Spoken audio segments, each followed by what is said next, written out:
Right, Nintendo tried to erase 1,000 fan games. Why it backfired? I mean, of course it's gonna... I do love Nintendo's logic though, man. It's like, we must remove anything fun. Anything fun has to be removed. Remember they did that lawsuit on Gary's Mod to remove, like, all the Mario characters and stuff? What do you think happens to a Nintendo fan game after it gets slapped with the DMCA? What, you think all those people playing Pokemon Uranium or Breath of the Wild multiplayer deleted it just because Nintendo wasn't happy? Chris Chan is the antithesis of all our sins made manifest, our brain rot, trends, challenges, and all our actions are now in display. This is the way of world now, truly. This is the end of humanity live, being a never-ending spiral rot. Sounds Have true. you seen the newest video by Delac? It pretty much describes half of your fan base. I haven't, but thank you for the 10. And thank you for the 10 as well, Shaddy. No, not gonna happen. Not gonna happen. Besides the copies that are already out there, the bigger problem for Nintendo is that sometimes trying real hard to make something go away just makes it worse. Sometimes it makes it way more visible than if they just not said anything at all. That's why today's video is a look at 4 of the most incredible Nintendo fan projects you are ever gonna see, and specifically what happened after the DMCAs went flying. Because It is funny how Nintendo is the most out-of-touch company for video games imaginable. And yet, like, I don't understand why Nintendies just, like, slurp them off all the time. I'll never understand that, ever. Like, they're treated like just garbage. Spat on all the time. But then they just keep, like, running and, like, slurping Nintendo off every single time. I mean, Valve, okay, I know people are going to, like, roll their eyes here, but Valve is a good example, right? It's like, you get to use their engine, you can make fan games, you can do whatever you want with the engine. As long as, like, you don't charge money for it, because as soon as you charge money, they want, like, a huge cut of it, and they want you to pay, like, I think it's $100,000 or $50,000. They want you to pay a lot of money just to be able to profit off their engine. Because, spoiler alert. Like, why do you think, like, TF2 and that is still so big? It's like all the I nearly made a mistake there on stream. Whoops. Okay, let's not talk about that. Let's not talk about that. Still out there. My name is Clyde, and welcome back for another episode of Nintendo is Not Your Friend. And I'm about to say all the regular... I meant the community mod. I meant that there's a lot of mods that use the source engine. Messages, but this is something I had to share with you. An hour-long Five Nights at Freddy's fan film just released, and it is probably the best piece of Five Nights horror I have ever seen. The name is Family Comes First. Family comes first. Let's have a look at this.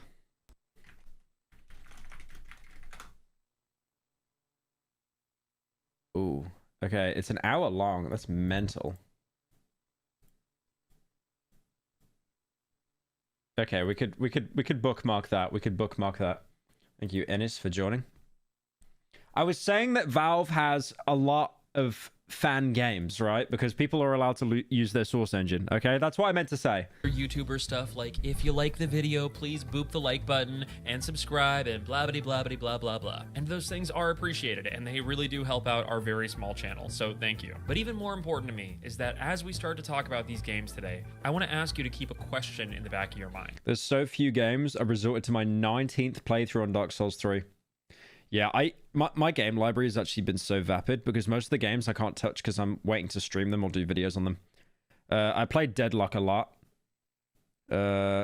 Also, to anyone that's played Deadlock, you know what's funny? I played Viscus, right? Viscus is the worst character ever made. He is garbage.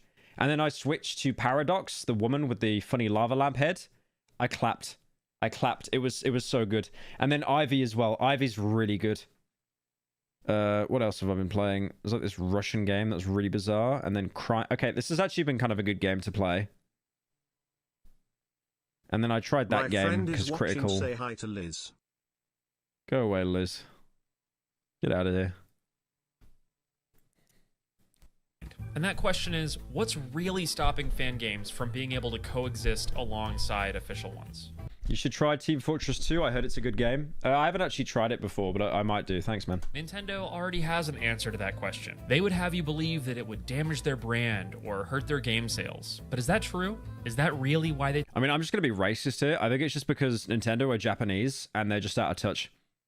They're not as in touch as like the Western world, like America and Europe and stuff. Take these games down. I genuinely think, like this guy says, they're going to damage their brand when, if anything, it just opens more doors. Nintendo! Like, I'm not even saying, like, Zelda and that has to come out on PC. I'm not saying that. Like, keep it on the Switch. But the fact that you can't use fan products and stuff is crazy. Why did you DMCA those fan games? You don't have to answer that question. I'll answer the question. You want answers? I think I'm entitled. You want answers? I want the truth! You can't handle the truth! Alright, so before we dive into the fan projects, let's take a I've seen that clip like 3 billion times. I still don't know what film it's from. super quick second to just familiarize ourselves with what DMCA entails. What the heck even is a DMCA takedown? Oh my god, what is that? Oh my god! What is that? DMCA.com defines it as, a DMCA takedown is when content is removed from a website or internet platform at the request of the owner of the content. I don't think anyone has to explain what a DMCA is. Every one of your favorite YouTubers has cried about DMCAs at some point. And 3 quick but really important She points used worth to make mentioning. me on my dab phone late night when you made my dabs. Met me on my dab phone ever since Nerd left the podcast. He got a reputation for himself now. Girl, you got me, man. You got me dabbed out. And ran incident ever since Nerd left the city. Thank you, Drake, for the $10 using the Kanye TTS.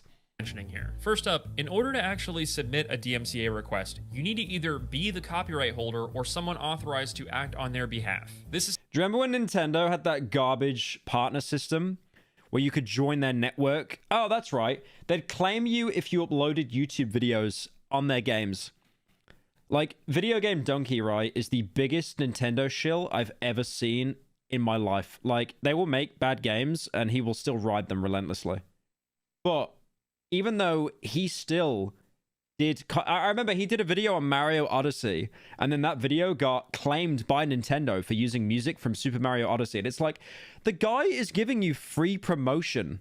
People are going to see that. They're going to see their favorite YouTuber talk about a game in a good way, and then they're going to go out and buy your game. Why would you want to censor them? is to say that these kinds of takedowns aren't just being submitted by random people or happening by happy accident. Okay. Oh, would you like some champagne? That's How'd that get Spider-Man. in there? The Spider-Man. Second, and just as important, is that although the C in DMCA stands for copyright, the material doesn't necessarily need to be copyrighted in order for a DMCA request to be submitted or even processed. This is a big one, and we're going to come back to it in a second, but One thing that's great about DMCA takedowns on YouTube as well, which I've said loads of times, when you file a counterclaim, you basically have to dox yourself and write your own address. It's just so stupid. for now, just understand that it really helps Nintendo cast a wider net in looking at content to get pulled down online. And third, and most important by far, is that DMCAs are typically sent to the platform that's hosting the content. That could be YouTube or an ISP or some web host that's making the offending content available online. And this is crucial because those companies are just caught in the middle. They don't want to be held liable for any infringing copyright content, so they're usually pretty quick. The average Switch owner wishes they look like Yu-Gi-Oh! They do not look like Yu-Gi-Oh, bro. To comply with DMCA takedown requests, which is why, despite the fact that the enforcement rates and the takedown rates for a lot of this content might vary depending on the platform you're on, it's generally thought to be pretty freaking high. There are services out there that put the success rate of DMCAs at like 90% plus. And yeah, there is a counterclaim process for a lot of these platforms, but it's honestly pretty dubious and we don't have time to talk about it today. That's another video for another time. Anyway, that's my really crappy TED Bro called him Yu-Gi-Oh! His name is Yu-Gi-Oh! When he's a little kid, he's called Yugi. And I know when that Daplin bling, that can only mint one thing. I know when that Daplin bling, that can only mint one thing. Shut up, talk on Drake. DMCA Shut takedowns. up. I promise this stuff is going to come in handy later, but for now, Drake, isn't your house flooded, bro? let's talk about some fan game. His name is Yu-Gi-Oh! When he's a kid, before he gets transformed by the funny Illuminati cube, the Illuminati triangle, his name is Yugi. I watched the show. Okay, if he's called Yugi, why is it called Yu-Gi-Oh? Why is the show called Yu-Gi-Oh? Is it just a soy face at the end? From its very first moments, Super Mario Bros. X is an explosion of nostalgia and excitement and pure, simple fun. This fan game takes so many things that we Wait, is that a mod that's free to play? No one's gonna buy the new Nintendo game now. Shut it down. Love about classic Shut it Mario down. and just mixes them all together. And it even featured a level editor years before Mario Maker was even a pipe dream at Nintendo. Between the split-screen co-op, battle mode, new levels, new characters, new animations, it is clear that so much passion and joy went into making this thing. Like, Nintendo are actually that insecure. They think that people are gonna like buy a mod more than the actual game. Do you remember what happened with what's that game? Battle Bit Simulator? Battle Bit, whatever. The one that was like beating Battlefield 2049 in sales. They probably just saw that and Contained infringing copyrighted content, so Nintendo just straight up went after it. In fact, their old web host that was serving SuperMarioBrothers.org, the URL that's in all their trailers and stuff, it looks like they received multiple DMCAs and they were actually forced to hand over that domain. If you try to go to that website now, you'll see that it redirects to Mario's official website, where they're more than happy to sell you all. normal behavior. It's like fan game to show how much the fans care. No, we don't want that. We're gonna buy your website, kick you out, and we'll redirect it so you can buy plushes. Sorts of branded Mario merch, which Actually, cups. Sorry, my bad. Mario cups. may or may Dude, they look like ass though, man. Wait, you remember those McDonald's cups you get? Does anyone remember these? These were cinema. Look at these, bro. Like, they actually came from McDonald's. Does anyone remember these? I think they're like 10... Pyro, are you ready for the Mint meeting where we talk about our favorite dapps that we worship? Thank you, Dappy, for the 10. I will be attending the Minty meeting later. Like, these came out, yeah, like 14 years ago. I think I've got one in my house. They actually look sick. You're drinking from that right now? Based. may not include shot glasses. But despite those DMCAs, Super Mario Bros. X, known also as SMBX, lives on in a couple really cool ways. The first... You have all of them? Why does everyone have one? They came out 14 years ago. You would have lost them or they would have been smashed. Why does everyone have one? And the most obvious for people that have... You have 3 of them. I always had this conspiracy theory that, like, McDonald's would only supply 1. You know, like, in a Happy Meal as a kid, you'd have, like, 4 toys you can get, and you'd always only get the 1. Been close to the project is that the lead developer from SMBX, Andrew Spinks, actually went on to make another game. It's not a very big game. You probably haven't heard of it or anything. It's just this little teeny tiny game called Terraria. Yeah, that Terraria. Damn. The Terraria that sold 60 million copies, Terraria. And back in the day, the dude was making... He was actually that bitter about Nintendo that he made a game that sold millions of copies. Holy based. Thank you, Baconator, for the 10. Did you see Modern Warfare 2 Remaster mod that allows you to have multiplayer? They made it free, and then Activision shit itself. Enter the Void. Can you speak about it more extensively too? Have you played the Steam game Killer 7? Killer 7, I played it for a bit. It's alright. Enter the Void. Enter the Void's a good film. I like it. It's one of the few films I cried at. It's a very good film. Yeah, I saw that Activision just went completely feral. I could look into that in a little bit. Fan games that were on Nintendo's DMCA hit list. Just imagine how different that guy's life would be today if Nintendo's lawyers had gotten their hands on him. What's the film about? It's a film that's... It's in a first-person perspective, the entire film, like Hardcore Henry.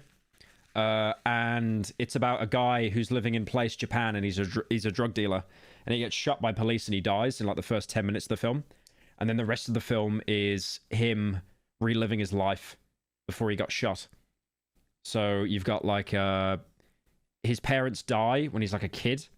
And then he makes like a pact with his sister when they're both like 5 years old to like always take care of each other and stuff. Yeah, it's a really good film, but it's very emotional. Ah, what a timeline. Anyway, the other way that SMBX lives on is the way that most of these spoilers. It happens in the first 10 minutes, bro. Like that's not a spoiler. It happens in the first 10 minutes. That's the big... There's no big twist. Projects do.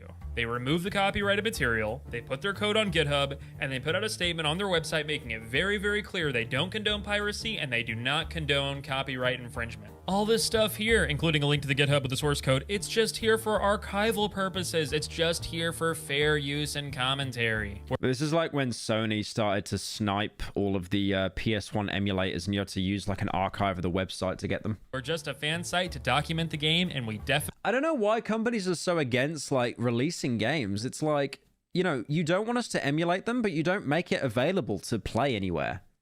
Like, look at GoldenEye. You can only play that on the Switch, and then it's a rental game like Blockbusters, so as soon as you stop paying the monthly fee, they steal it from your library. Like, fuck that. Definitely don't condone copyright infringement. I was thinking... Yes? I'm ready to stop working on my fan game and only buy officially licensed Nintendo products. If you'll still have me. Could you just hold on for 1 second? Why didn't they talk about how Terraria is literally on the Nintendo 3DS? Post. It's on Xbox, but the port is whack. GoldenEye is? No, I'm not on about the modern GoldenEye. I'm on about the old N64 one. Oh, you're probably on about the Rare Replay, right? Oh no, it wasn't on Rare Replay, I don't think. Sublime! I don't know. I'm gonna have to think about that. Did you watch the new Deadpool and Minterine movie? My favorite part was when he dapped on all of those guys and yelled, "You better mint that dap real good." Dap, you want mint?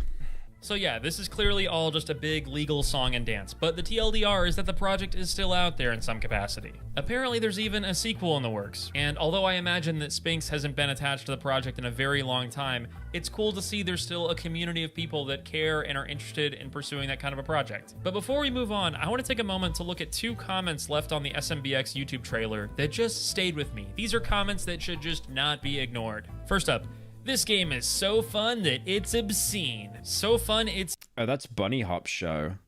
I actually watched that guy. Obscene? Really? And hey, listen, I'm from Texas, and what I'm about to say is not relevant to Nintendo or gaming at all. But whenever I hear the word obscene, my brain goes to one place. Is there a Connie Lingus here? What about Anita Dickenming? Or Holden Middick? Never change, Texas. Never change. But second, and an actually relevant comment to this conversation. Is he not going to mention that that's an actual big YouTuber? No, I guess not. Okay. Yeah, I watched that. I watched that guy. This guy makes great games, great videos. It's definitely like very slow boomer kind of videos. Ooh, he hasn't uploaded in a fat minute actually. But I watched his videos on. He did a review. Oh, he did Cruelty Squad. That's right. He did Hitman as well. He's most known, I think, for MGS content. Yeah, that one there.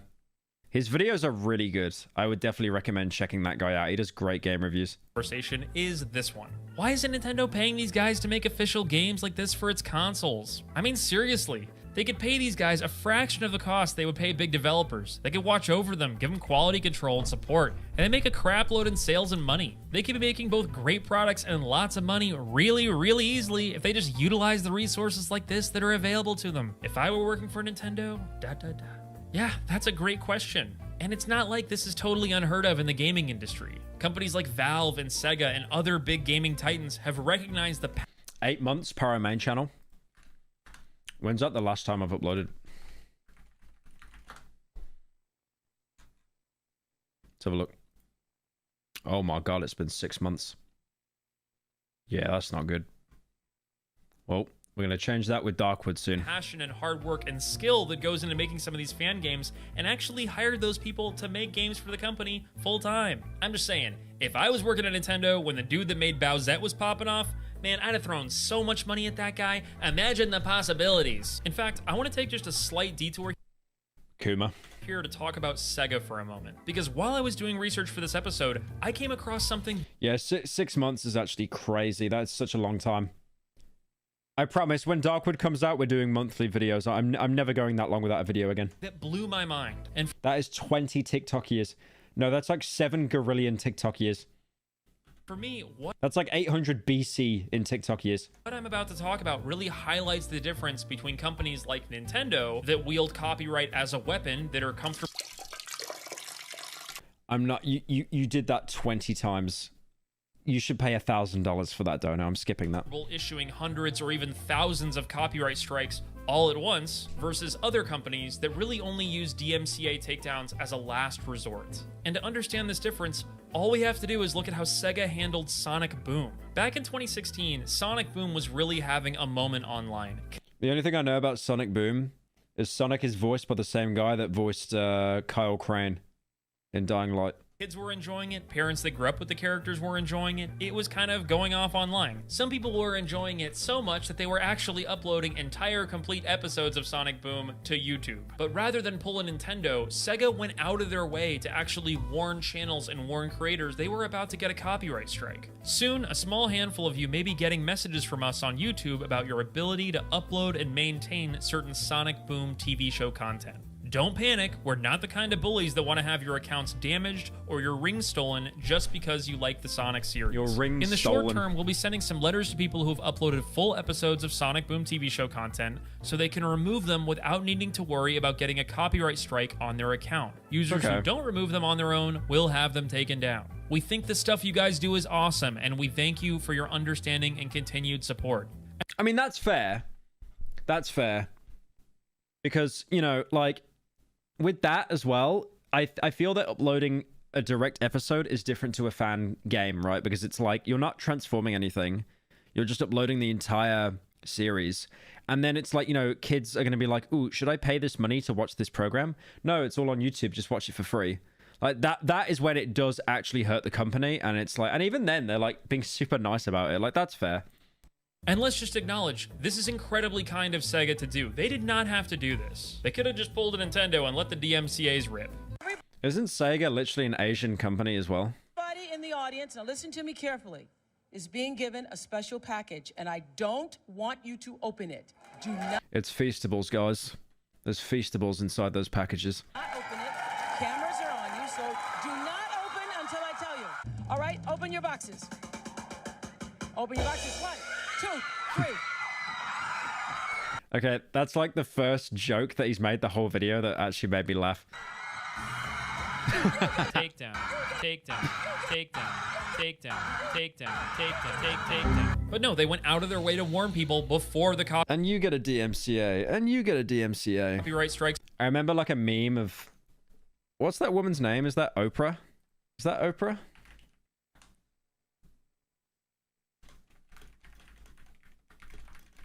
I just remember this meme that Max Mofo posted everywhere. There it is. Max Mofo is always known for posting purposely terrible, ironic memes. And he was spamming this on his Twitter like 7 years ago. Mr. Beast, when you get money... Mr. Beast, you get money, and you get money, and everyone gets money. You get a cookie, you get a cookie, everybody gets a cookie. The thing is, the current Mr. Beast hates Circle Jerk. I could post that right now and probably get at least 20,000 likes. Beautiful. Strikes were issued. Because if you don't know, copyright strikes are kind of a big deal on YouTube. They can affect your account standing, monetization, they can even get your channel shut down. It was nice of Sega to give... Mr. Beast is kind of cooked? Nah. He'll do a response and the internet will do a 180. But yeah, I feel like... I'm actually uploading a video on Pyro Live talking about it tomorrow. Not the Ava stuff, not the Mr. Breast stuff. I'll be honest, I've seen so many videos on that. I just cannot talk about that because everyone has said everything about it. But I'm doing a video tomorrow, possibly, on where Chandler's gone. Where has Chandler gone, guys? He's actually dipped. He's like not in any of the videos anymore. And he's doing like Bible readings on TikTok. And his channel got taken down for violating YouTube's terms of service. Like, I actually want to do a video on Chandler. Because no one else seems to be looking at that aspect at the minute. No, he's not dead. He's still doing content on TikTok. He's doing Bible readings. People a chance to avoid that pain, even if it wasn't a legally necessary thing for them to do. What's this dono? Please let this go.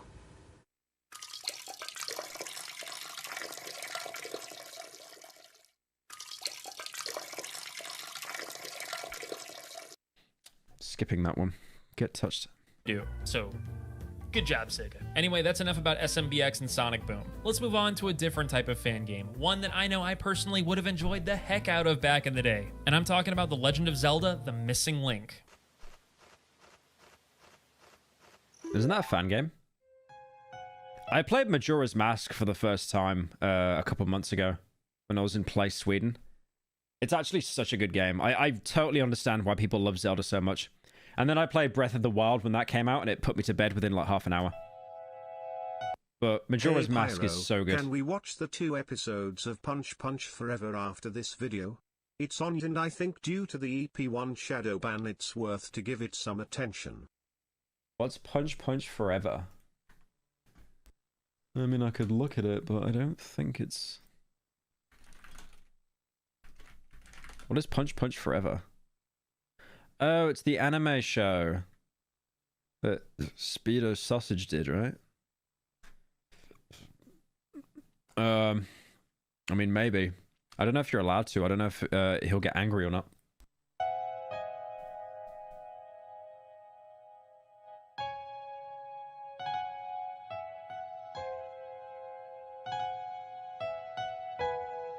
Set chronologically between Ocarina of Time and Majora's Mask, this Isn't Majora's Mask the only Zelda game ever made that doesn't have Ganon as the main bad guy as well? is a fan game that aimed to fill in some of the plot holes and plot gaps between the two titles. I looked into Majora's Mask so much because I feel like I get like really fixated on stuff for like a week and then I drop it.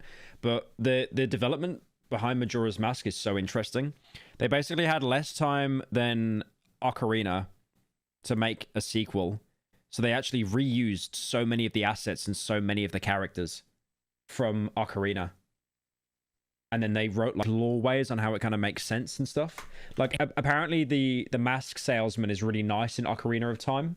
And then in Majora's Mask, they made him like all really creepy and stuff, like as a character spin. In addition to the really mysterious, spooky vibes it had going on, you are wrong, it's Ben Drowned. Shut up. The game featured new items, new enemies. I remember being hungover once and I just watched all of Ben Drowned. That was not a good thing to do, by the way. Like, your dopamine is low enough anyway. And then you watch like a spooky ARG. New locations, a new boss in there. It was overall a really cool experience. It wasn't a very long experience. I think it's been reported that it's like completable in 2 to 5 hours or something. But what's here is really compelling. And speaking personally, when I was growing up with a Nintendo 64, I had a lot of interest in that. Okay. Peeing. Thank you for the 10. Stop it. I'm going to keep skipping. Unless, okay, peeing. You give a dono that's $1,000 right now, I will let it play the entire time. Because that dono is going to go on for about 20 minutes straight. $1,000, I'll allow it.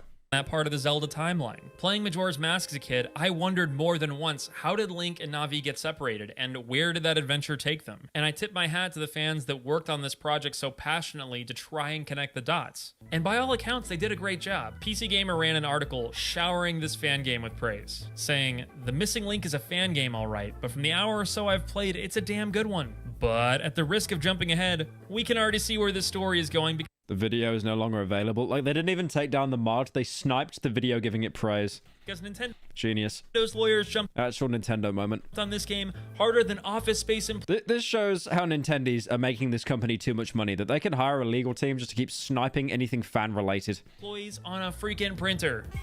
Dude, guaranteed they're going to go after fan art next. So wait, you drew fan art of Zelda? You drew fan art of Zelda? No, Hey, we can't have that. Love the vids. Have you ever played Shadow of the Colossus? And would you make a video on it? Thank you, Bagel, for the 10. Would I ever make a video on Shadow of the Colossus? Maybe. I mean, it's not out on PC, though, so...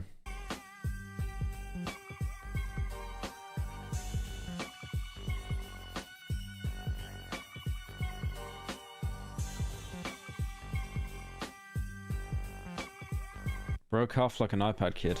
Alright. Rapping myself so I don't get a takedown. Not your friend busting on Nintendo ain't no memento. They want to strike us all over YouTube still because it's buy only officially licensed games. Yeah. And I'd just like to take a moment and formally apologize. I am very white and my rapping is very bad. And Me explaining the Kendrick and Drake drama. I'm sorry to let you know, but I think your ears probably have cancer now. I am sorry. Anyway, Nintendo came down hard on the Missing Link. DMCAs were issued Pyro, and are you bombastic going to use headlines. diabetes medication like Ozempic to get rid of her enormous double chin? Am I gonna take Ozempic? Okay, I have an idea. Man will still know anymore, and no place so as square stone name. What? Oh, Yahweh and Cain their spare. Seal greedy mold in a laid. Cry worst torn. Actual stroke dono. Is that like Joe Biden's last words before he dodges the coffin? Could you have a look at the World Cup rabbit hole? It seems like it would be your type of thing. World Cup rabbit hole. Thank you for the 10 cal. Maybe. Wait, world. What's it called? World.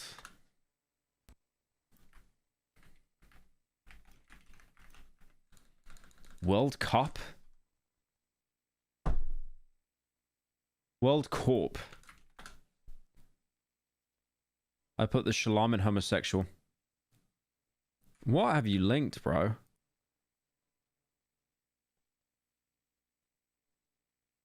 Okay, is this like Blady's personal YouTube channel? What in the skibbity have you linked, bro? I don't know about that. I don't know about that one. I don't know about that one.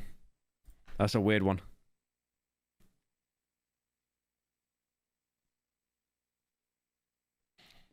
I had this genius. Wait, someone made a dono. Are you ever going to take Ozempic to lose your double chin? I'll be honest. The fastest way to make me depressed is if you drew my character taking Ozempic. You would do more damage to my mental health than anything else.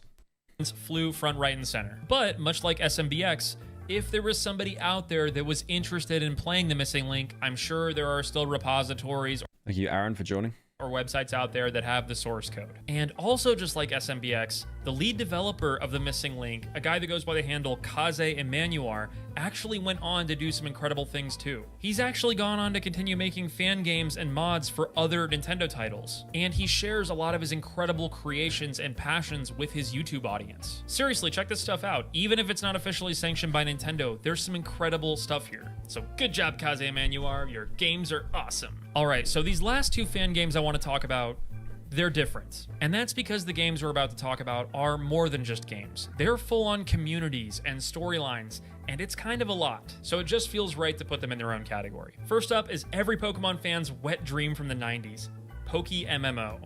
Let's look at a picture book. The big book. Of Poke MMO. I like how he does all the voices himself and doesn't use the text-to-speech software.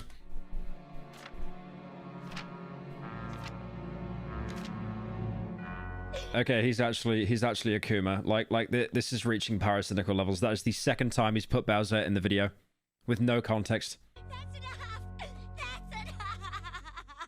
If you're not familiar with it, Poke MMO is a mod that allows people to play the older generations of Pokemon online. What's the appeal of Bowser? I don't get it. It's just a woman, but she wears a black dress. Complete with chat, trading functionality, events, an auction house system, the works. The amount of functionality this mod brings to the table is honestly staggering. And just as incredible is that you can pretty much play this thing on any modern platform. You got Android, iOS, Windows, Mac. You can even play this thing on Linux if you want. This mod has its own account system, and I don't understand why people use Linux. Isn't it like... I feel that people that use Linux only use Linux to brag that they use Linux. Reddit community. Isn't it like you can't even use a computer mouse on Linux? Like everything's a code. You got to type in like 7 lines of code to move the mouse up to click on a tab. And socials, and it's a full-on thing. And you're probably sitting there wondering, but Clyde, how's any of this possible? Well, the fact is, we just make the client. We don't supply the ROMs or any of the cute Pokemon themselves. Okay, what's making this kind of funny for me is the really poor tracking and the fact the mic just died halfway through. Like the tracking is... We don't supply the ROMs or any of the cute Pokemon themselves. Just not even an attempt. I know you're not following what I'm saying anyway, right? That's okay. That doesn't matter. How did you see the 3 Lego Tunnels Cup? They're everywhere in Bikini Bottom. Well, you're so with that SpongeBob. You shut the fuck up, SpongeBob, and no one care about your 3D Lego cups. Thank you, Bado Moggs, for the 10. Was all this legal? Well, maybe technically. And this question of legality is a freaking good one. In fact, I've seen posts from people who ran other Poke MMO adjacent communities, such as this guy who contributed to PokeNet back in the day, asking on Reddit, How the heck is any of this possible? And the common consensus is that by not providing the ROMs themselves or by steering clear of Nintendo IP on their site, they've been able to avoid the ire of Nintendo. In fact, they avoid Nintendo so much that you can actually go to their homepage or their TOS, Control F and look for the word Nintendo, and you will see it does not appear even once. The closest they get to it is by saying they're not affiliated with any other company, and they make it very, very clear they don't supply the ROMs or any other content that might potentially infringe on any copyrights. But how do you think Nintendo feels about this situation? I mean, it is Pokemon though. Like, come on, it is Pokemon. Like, you can't hide that.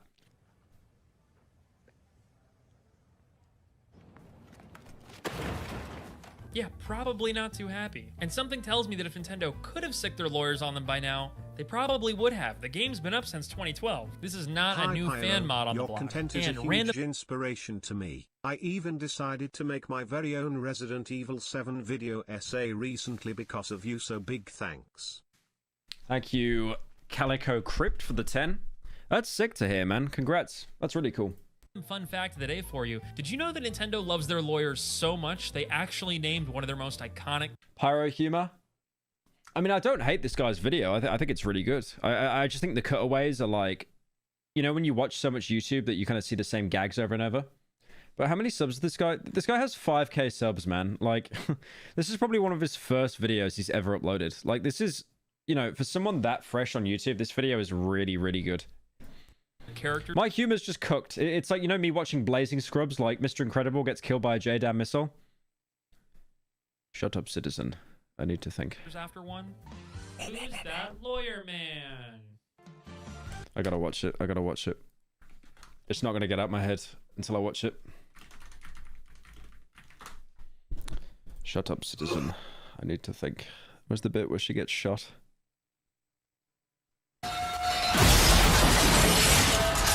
No. Mr. Incredible. Shut up, citizen. I need to think.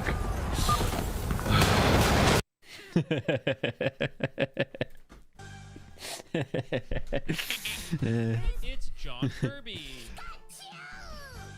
Yeah, Kirby was actually named after a lawyer named John Kirby, who helped them untangle Wait, mate, can I borrow a pen? a mess with IP infringement on Donkey Kong versus King Kong back in the day. So if you're ever on Jeopardy and that comes up, I got you. Anyway, back to PokeMMO. This fan mod community has been going strong for over a decade. They've added regions, events, new content, new functionality, and all the while a community has sprung up around it. Sites like MMO Stats report that this game has been played by like 3 million players, with several thousand people continuing to log on every day. So how long will it last? I genuinely... Is it free? Is it free? Oh, it is free. Oh, that's why, because all the pawns get to play it. Yeah, I swear, as soon as you make anything free, just all the pawns immediately flock to it. Is there no payments to make at all? Like, there's no in-game transactions? That's sick. Damn, that's really good. The fact they made that free to play as well is sick. have no idea. It's managed to dodge the lawyers for this long, so they must be doing something right. Keep doing your thing, PokeMMO. You're... Poor Watch 2? Because they made Overwatch 2 free? Just poor Watch. I do like it. I always, whenever something's free, I just say it's poor now. It's like, like the iPhone. I call the iPhone the iPoor, even though it's literally the most expensive phone on the market. Just anything I don't like is poor. Probably legal. Maybe. But moving on, one fan game that's cultivated just as passionate of a community as PokeMMO, but hasn't had the success in dodging Nintendo, is that of Project M. Project M is a mod for Super Smash Bros. Brawl that aimed to make the game feel a little bit closer in tempo and technical expertise to its predecessor, Super Smash Bros. It's like Xbox Game Pass. I call it Xbox Poor Pass. Like, you complain about the games on Poor Pass are bad, but it's like, you're paying like 1 penny a month. There's Melee for the Nintendo GameCube. The game features new mechanics, new characters, new stages, new balance changes. How much is Xbox Poor Pass?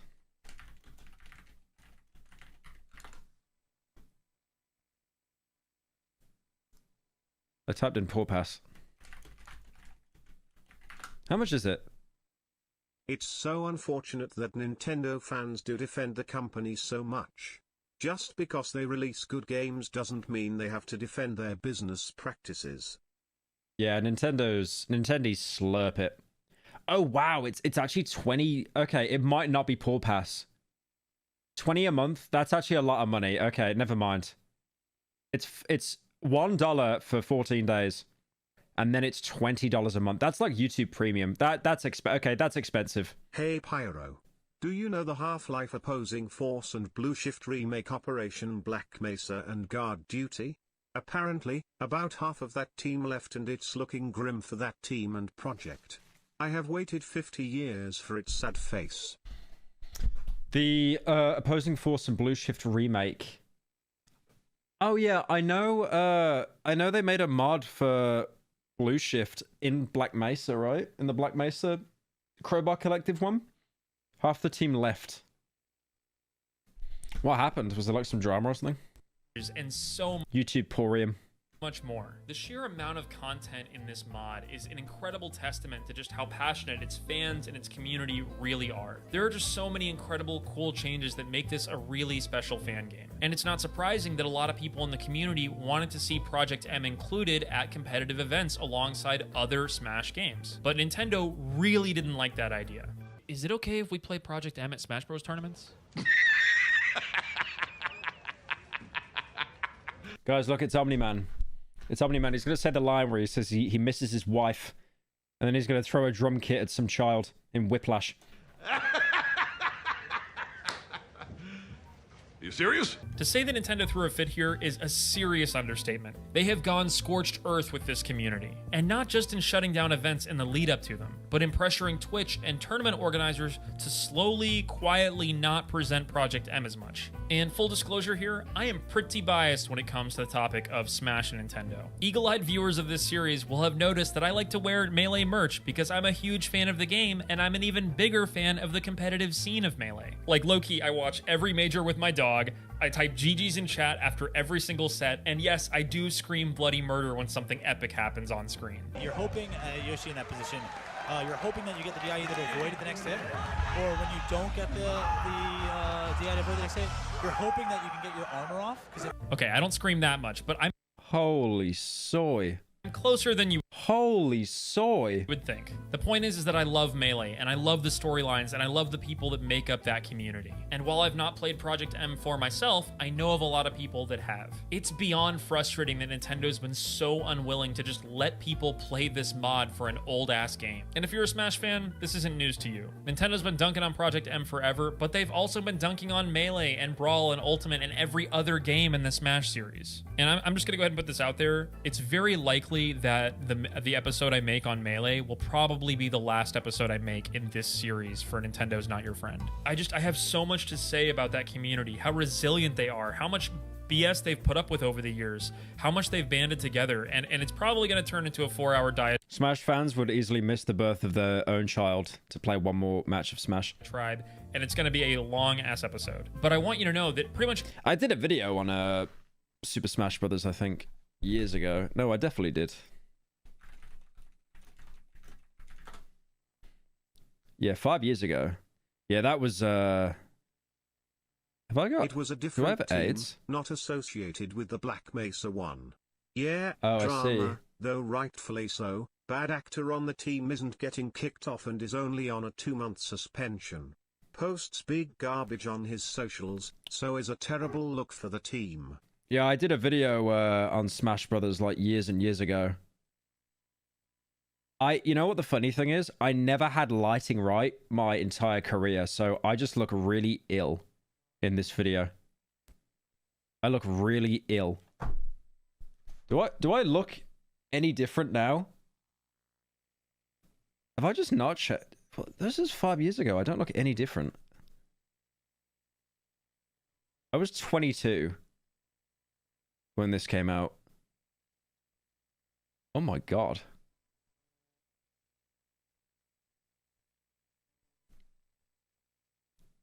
You look less homeless. You had a hair transplant. You look way healthier. Okay, that was not me on an alt. I mean, to be fair, I don't think it's about looking healthy. I think it's just I have better lighting now. Pretty much. Every wonderful night. Lighting actually decides whether you look... I mean, okay, look at this. Look at this video of Pokimane and XQC. I want to show you this. This is actually wild. There's a video of them together. Look at XQC. He looks like a Greek model. Look at this. Like, no hate to Pokey, but the amount of filters she must have on and perfect lighting, he doesn't even look like the same person. Look how good he looks. Look at that. He looks like a femboy. Look at that. Oh my god. He doesn't even look like the same person. With all the billions and trillions of dollars I want to give you $10. Don't listen to him, Pyro. He is a scammer, and of you probably has pickled onions in his shoebox. Now it's my bedtime time. Good night. Thank you, Bado Moggs, for the 10. Look how good he looks, bro. Like, if you wanted to smash, that's not even gay. But, like, holy filters on Pokimane stream. She genuinely must have so many filters on. It's actually incredible, because he looks insane. I'm just literally simping for a man. That's gay. But yeah, that, like, lighting is everything, bro. Like, that's the point. It is everything. Nice, kind thing that I could say about the Melee community could just as easily apply to Project M. He literally looks like a twink in that stream. Community that just wants to play a video game and occasionally have a prize pool at their tournaments. But let's be real, Nintendo is never going to let Project M have that, no matter how much we band together.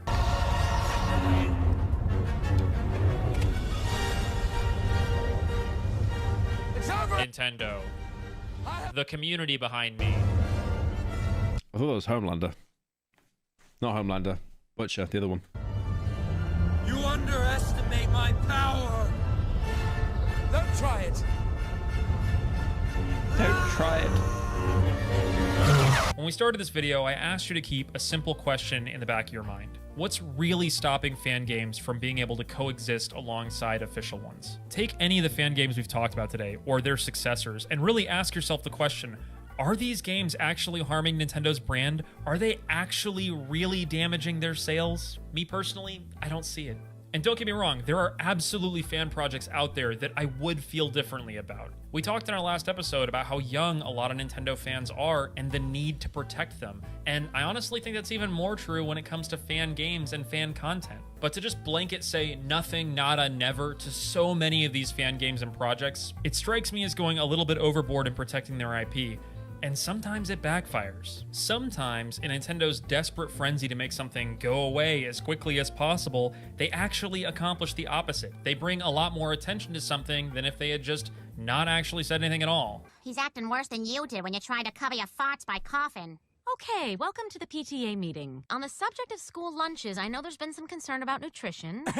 We've had complaints about the soda machines, and I have spoken with the school board. Is there something you'd like to say, Mr. Griffin? No. No. For example, the music sheet controversy from just earlier. Brap. How many cutaway gags are there? Nearly as many as the Pyro Live video. Earlier this year, Nintendo decided to go back on some officially licensed music, and the media... I wonder if Nintendo snipe everyone they can, because they're that insecure that they're worried that people are going to catch on, that they release 5 games a year, and they're all the same game. Just kind of ran with it. Like, did anyone play that Princess Peach game that came out on Switch? I played through that. That was awful. Like, they literally make games for babies. And then another game they released the year before... I think it was like a Pokemon game, but you're just taking pictures on a camera, and it's the same cost of like a full AAA game. Creators put a big negative spotlight on Nintendo for this. It's like, we complain that games are so superficial, but you have not played a Nintendo game, bro. This exact issue. Alternatively, if emulators are your thing, searches for Switch emulator exploded in the aftermath of the Yuzu takedown. Nintendo got that particular emulator pulled down, yeah. Do you have a Switch? Yeah, I bought one when it came out, and I haven't touched it in years. Same as my Steam Deck. My Steam Deck was such a waste of money, because I just take my laptop everywhere. I use my laptop when I'm traveling abroad. There's no point using a Steam Deck. Because I fall into that crowd where I'm lucky enough to be able to buy an overly expensive gaming laptop and take it with me everywhere. But obviously most people can't do that, so that's when they have a Steam Deck. Yeah, that's true, but think of how many people that got pulled into that world because the story went super viral that would have never otherwise checked out Switch emulation. I think the only problem I have with my gaming laptop is it requires so much power that if I'm on a plane, I can't actually charge it because the wattage of the planes is too weak. And then if you're flying economy as well, you've got this huge laptop that takes up the entire tray, and then you can't move your arms because there's someone sat next to you on either side, so I just can't use it there. In the I think that's the only problem with it. It's enormous. It's like the biggest laptop you can buy. I think it's like a Razer Blade or something. Blade. Let me have a look. I got one of these. Hang on. PC. Laptop. I think it's an 18. Oh yeah, it's an 18. 21. Yeah, I got a Blade 18 with all the best specs and stuff. It's really useful for like when I'm traveling and stuff and working. It can basically run any game like 2K max settings. But it's funny because as soon as it's not plugged in, it dies in 5 minutes and every game runs like a PowerPoint slideshow no matter how low the settings are. But I'm guessing that if you were trying to run a 4090 with no power supply, it would just melt it. In the first place. And please, make no mistake, I am not saying that's a good reason for Nintendo to not protect... 18 inches is too big? No, I think it's fine. Especially because, you know, when I'm streaming in Play Sweden, I just have my laptop set up and then I have a 1080p monitor plugged in. Like, that's it. Like, I need a screen size that big. Their intellectual property. I'm just pointing out that if your goal is to get less people emulating Switch games, maybe don't do it in such a way that it trends on Twitter. Likewise, and this is something I'm going to talk about more when I talk about Melee, but I think there's a sort of us versus them mentality that arises in these kinds of situations. That's what she said. Did you hear what you were saying? What did I say? When Nintendo decides to go after these communities, it really galvanizes them against them as a company. It breeds ill will, so to speak. Again, I'm not saying Nintendo should just back off and let everybody go wild with their IP. I'm just saying there's gotta be a better middle ground. Consider the fact that Nintendo is so quick to play the legal card that there are actually entire fan sites created to keep track of them all. This Okay, that's hilarious. Legal card that there are Okay, can we find this website? Can we find this website? Suedbynintendo.com.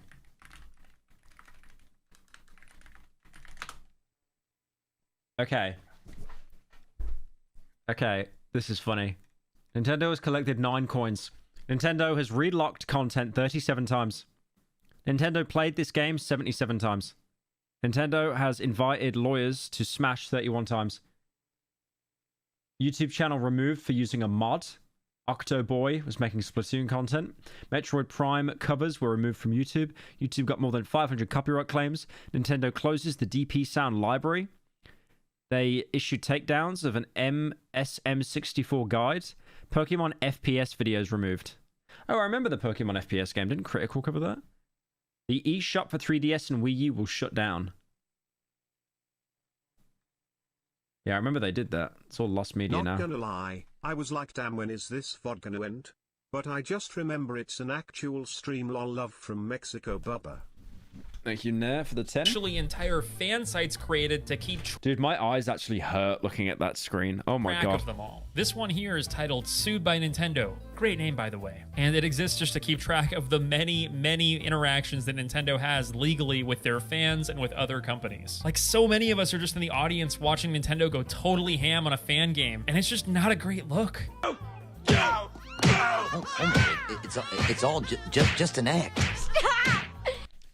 If the Darkwood video does not have as many cutaways as this video, I failed all of you. Stop! He's already dead. Again, I don't know what the ideal solution is, but I do know this ain't it. And honestly, I think a big part of the friction between Nintendo and their fans on this front, it's just caused by the fact that their policies are super vague. Here, take a look at Larian Studios' fan content policy page. This is a studio that makes it extremely clear what is and isn't allowed for fans to do. Keep it free, keep it clear that it's fan content, etc. They've got like 4 very simple direct guidelines here. And it's not just Larian doing a good job on this front either. Even a company as controversial as Wizards of the Coast has a very clear fan content policy page. One word, free. Tell the community it's unofficial, etc. This kind of stuff should be the norm. It should be easy for fans to understand what is and isn't allowed based on these kinds of content guidelines. You want to see what Nintendo's fan content policy page looks like? It's 1,300 words of gobbledygook that reads like a bunch of their lawyers wrote it,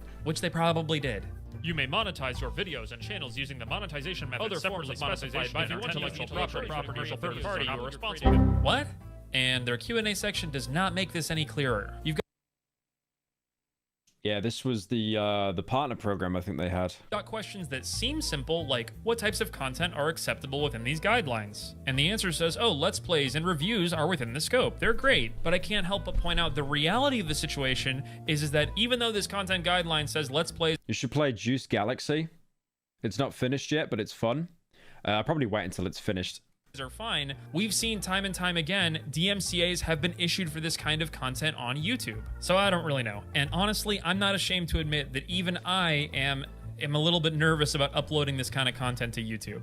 I go to pretty great lengths to add commentary and context to the games that I show and talk about on this channel. And I make it very clear that this content is satirical. That is hopefully obvious from all the mustache memes. I even have a literal Google spreadsheet where I cite the sources for pretty much everything I talk about in my videos, and I make that available.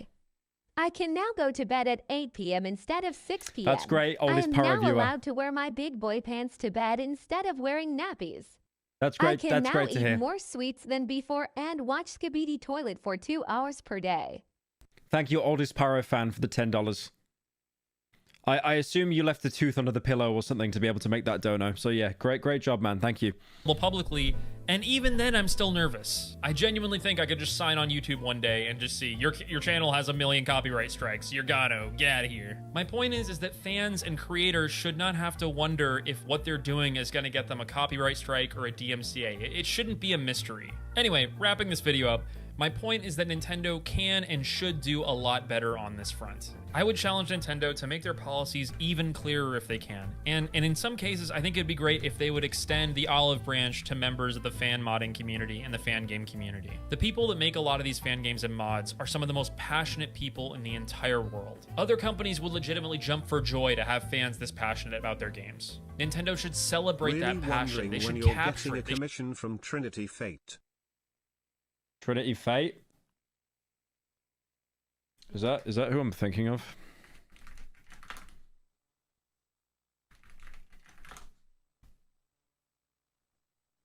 Yeah, it is. I've tried for like 3 years. Literally just keep being left on hold. So yeah, I just kind of gave up.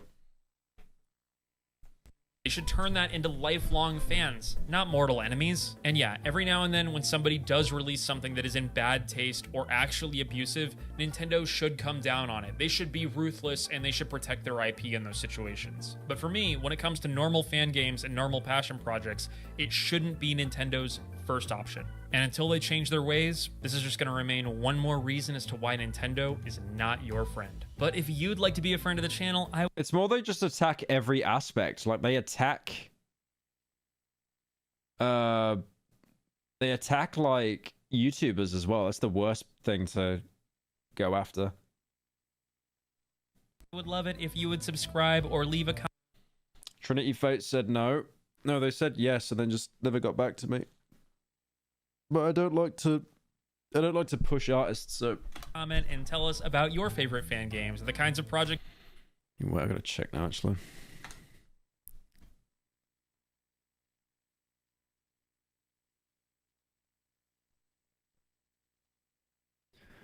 Oh, for fuck's sake! I literally just realized, like, I was literally gonna commission, and then I didn't ever give my PayPal over, and that was the beginning of last year. Oh my god. Okay. Right. Cheers for reminding me if I made that donor.